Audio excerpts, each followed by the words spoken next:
Guys, good morning. Ayan, magtanggal tayo ng mga ibang halaman dahil na-insect na, maraming mga insekto.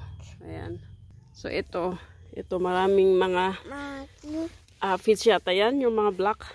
Ayun, yung dami nila oh. So ayan, pinagtatanggal ko para hindi piktuhan yung yung ibang veggies. Yeah, we're going to remove this. Why? Because it's infested with the aphids, the insects. Ayan. Yung mga pechay, nila, kinakain nila.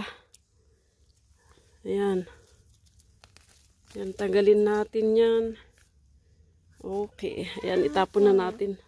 Ginagawa ko sanang seeds, kaso nga lang, marami insects, so pinagtatanggal ko. So, oh, bless you, baby. Ayan yung, ito naman, buti hindi siya nagkaroon ng insect. Ayan. Tapos yung, ano ba to, baby?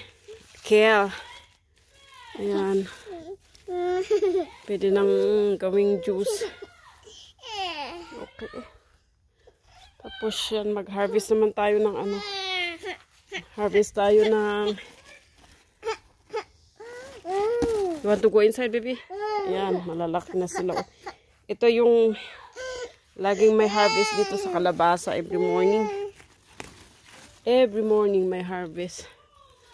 Ayan. Tapos yung na parang tumigil na mamulaklak yung beans. Look, we have lots of kalabasa harvest. See?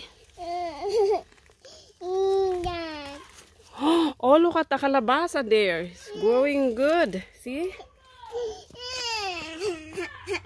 There. There, are you tired, baby? Oh, look at that. See?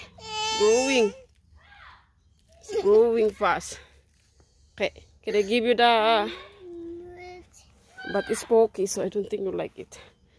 Ayan. Walang bunga dito, banta. Pero mayroong isa dito. Ayan.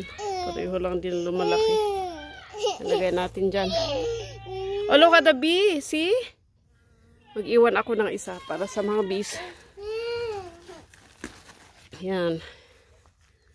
Tapos mayroon pa kalabasang bulaklak. Ayan. Ayan ko. Okay. Ayan.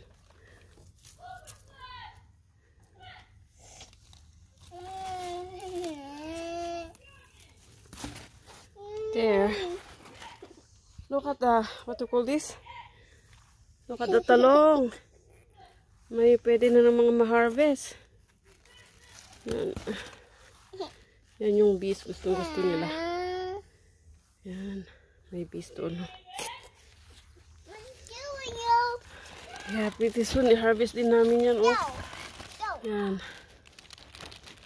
Yung Brussels sprout. So, meron pang iba dito. Naging gubat na. Yan.